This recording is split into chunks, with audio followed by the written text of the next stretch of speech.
ચોક્કસ. અહીં પ્રશ્નો અને તેના જવાબોનું વિસ્તૃત સમજૂતી છે.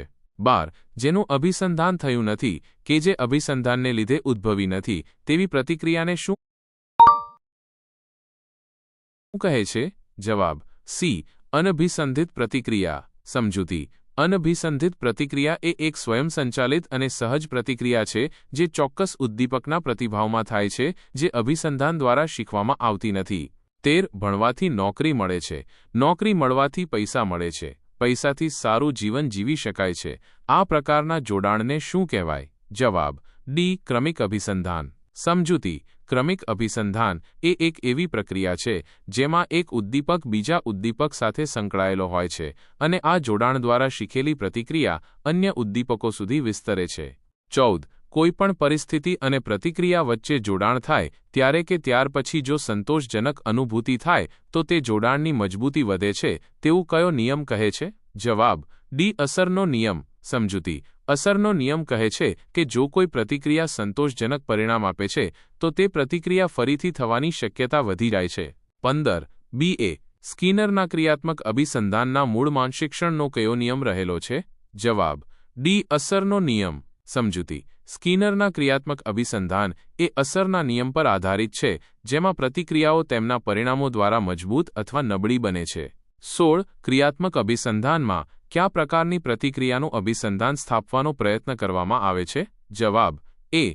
ઐચ્છિક. સમજૂતી. ક્રિયાત્મક અભિસંધાનમાં ઐચ્છિક પ્રતિક્રિયાઓ જે પ્રાણી અથવા વ્યક્તિ દ્વારા નિયંત્રિત કરી શકાય છે ને પ્રબલન દ્વારા બદલવાનો પ્રયાસ કરવામાં આવે છે. 17. ક્રિયાત્મક અભિસંધાનમાં નીચેનામાંથી શું મહત્વનું છે? જવાબ સી. પ્રતિક્રિયા બાદ મળતું પરિણામ. સમજૂતી. ક્રિયાત્મક અભિસંધાનમાં પ્રતિક્રિયા પછી મળતું પરિણામ પ્રબલન અથવા સજા એ નક્કી કરે છે કે પ્રતિક્રિયા ફરીથી થશે કે નહીં. 18. પ્રાણી કે વ્યક્તિને ઇચ્છનીય પ્રતિક્રિયાની દિશામાં થતી હિલચાલ કે ગતિના અનુસંધાનમાં પ્રબલન આપીને ક્રમિક રીતે અંતિમ લક્ષ્ય તરફની પ્રતિક્રિયા શીખવવાની પ્રયુક્તિ એટલે? જવાબ બી. વર્તન ઘડતર. સમજૂતી. વર્તન ઘડતર એ એક એવી પ્રક્રિયા છે જેમાં ઇચ્છિત વર્તન તરફ દોરી જતા નાના પગલાઓ માટે પ્રબલન આપીને જટિલ વર્તન શીખવવામાં આવે છે. 19. બાળક સહેજ કંઈક સારું કરે, અપેક્ષિત દિશામાં આગળ વધે ત્યારે તેમના વખાણ થાય, શાબાશી મળે તો બાળકમાં તે વર્તન દઢ થાય, તેને કઈ પ્રયુક્તિ કહી શકાય? જવાબ એ. વર્તન ઘડતર. સમજૂતી. વખાણ અને શાબાશી એ પ્રબલન છે જે બાળકના ઇચ્છિત વર્તનને મજબૂત બનાવે છે. 20. પ્રતિક્રિયાને બળવત્તર બનાવનારી કે પ્રતિક્રિયાની સંભાવના વધારનારી કોઈપણ બાબત કે ઘટના એટલે? જવાબ બી. પ્રબલન. સમજૂતી. પ્રબલન એ કોઈપણ ઘટના અથવા વસ્તુ છે જે પ્રતિક્રિયાને મજબૂત બનાવે છે અને તેને ફરીથી થવાની શક્યતા વધારે છે.